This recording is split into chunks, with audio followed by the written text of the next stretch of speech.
The world of finance is cruel and unfair to everyone, and this statement is for the people who want to be rich, so they do not think it is an easy job to be a billionaire.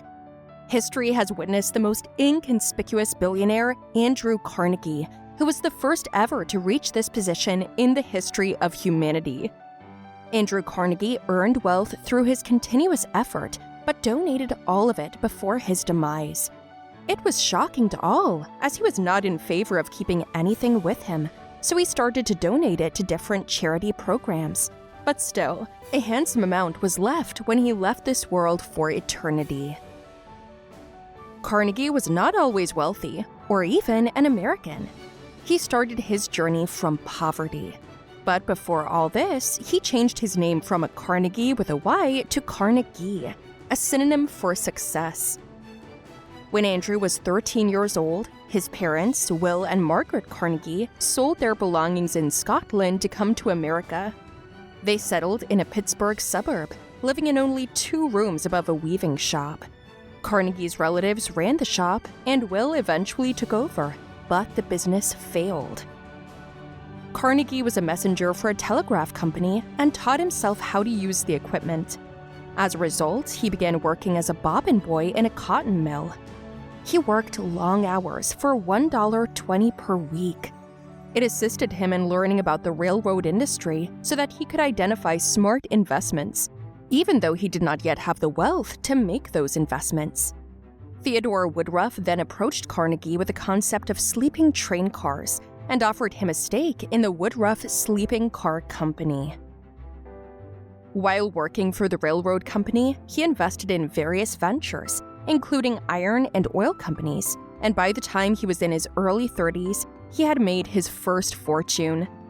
Carnegie developed the giving principles, defining his later career as his fortune grew. He entered the steel business in the early 1870s and became a dominant force in the industry over the next 2 decades. Carnegie also worked to establish a steel rolling mill and invested in an oil well that yielded more than $1 million in cash dividends. He used to say to never ever save money. Instead, use it as a source to increase your assets. Carnegie's gamble paid off. 2 years after investing, he began to see annual returns of $5,000. That was more than 3 times his previous salary from the Pennsylvania Railroad. So he invested all of his income in stocks. He did this when there was no proper guidance in the business, and his education was also only up to grade 5. So it was all his vision that made him do so. He was the first venture investor, and his calculations were justified by keeping in mind the ground realities. He always kept the risk factor in mind while making investments. Carnegie wrote a letter to himself when he was 33, urging himself to live modestly and charitably. Carnegie did not plan to retire at the age of 35. Instead, he expanded his influence in the steel industry over the next 3 decades. He established his first steel plant in 1875, purchased the Homestead Steel Works in 1883, and established the Carnegie Steel Company in 1892. A steel worker's life in the 19th century was difficult. 7 days a week, 12-hour shifts. Later, Carnegie only gave his employees 1 holiday, the 4th of July. The rest of the year, they worked like draft animals, which was quite hard. Carnegie built the most powerful steel empire in American history by utilizing technological advances, such as the Bessemer process and vertical integration. Carnegie was 66 years old when he sold his company in 1901, 31 years later than he had predicted. However, he devoted the rest of his career to philanthropic endeavors. When questioned about why he didn't leave money to his children, he used to say that he knew they would act foolishly and waste the money, causing themselves harm. Carnegie stated in his most famous work, The Gospel of Wealth, "The man who dies thus rich dies disgraced," and he spent the rest of his life doing his best to live by that. Carnegie donated $350 million to schools, libraries, colleges, and other public works projects, primarily in the English-speaking world between 1901 and 1919. He believed that donating excess wealth to long-term causes such as world peace, art, and education was the best way to spend it. Retirement did not remove him from the public eye, though. He assisted in the construction of 3,000 libraries because he remembered how difficult it was to find appropriate books as a child. He gave more than $350 million to public foundations before his death. He funded educational institutions such as Carnegie Mellon University and artistic endeavors such as the Carnegie Hall in New York. Because of his strong antipathy toward war, Andrew Carnegie was also committed to global peace initiatives. Critics dubbed him, like Rockefeller, a robber baron who could have used his vast fortune to raise his employees' wages. Carnegie thought such spending was wasteful and short-lived, but foundations would last forever. Carnegie believed in distributing wealth during one's lifetime. Carnegie's message continues to resonate and inspire world leaders and philanthropists. Carnegie states in his book, The Gospel of Wealth, that money can be inherited by one's descendants, donated for the benefit of the public, and spent throughout one's life.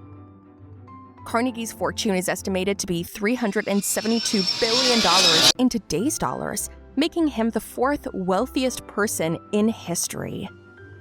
He used to believe in the Gospel of Wealth, which states that wealthy people had a moral obligation to return their wealth to society.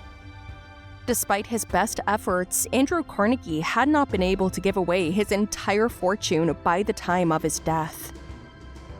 Carnegie learned an essential lesson that 9 out of 10 problems that we think can be an obstacle in our way don't even exist, because our mind can create fake scenarios and act accordingly, which hinders our success. He distributed $350 million, but still had $30 million left over, which he put into the corporation's endowment. He used to say that he never dreamt of having this much money for himself. Instead, he wanted his parents to live a peaceful life. Andrew Carnegie loved creative destruction. That's why he used to spend his wealth in this way. Triumphant Democracy, a breathless tribute to the Republic written in 1886, reads like a prayer, spoken as much in numbers as in words. None of his prayer words charms like equality. None has more explanatory power or expresses such warm devotion. Even the primary achievement of equality, progress, lacks the allure and power of this generative idea that changed the fate of humanity and is the guarantee for all that Carnegie can imagine as excellent and worthy. For Carnegie, equality was the state of being that shaped the soul of the individual, and by extension, the souls of a people or nation. Equality not only unleashed the energy of the American people, allowing them to become the most prosperous in the world, but it also shaped their moral condition, adapted them to living in a world of constant change, freed them from the dead hand of the past, and engaged them in a heated and exhilarating race for infinite potential futures. Carnegie wrote about a new political and social order, but he also believed in a new man, who, like the modern scientist, did not need the hierarchical past. Carnegie, a pacifist, had a single goal near the end of his life: world peace. To be aware of all such things in the future too, subscribe to our channel and stay connected.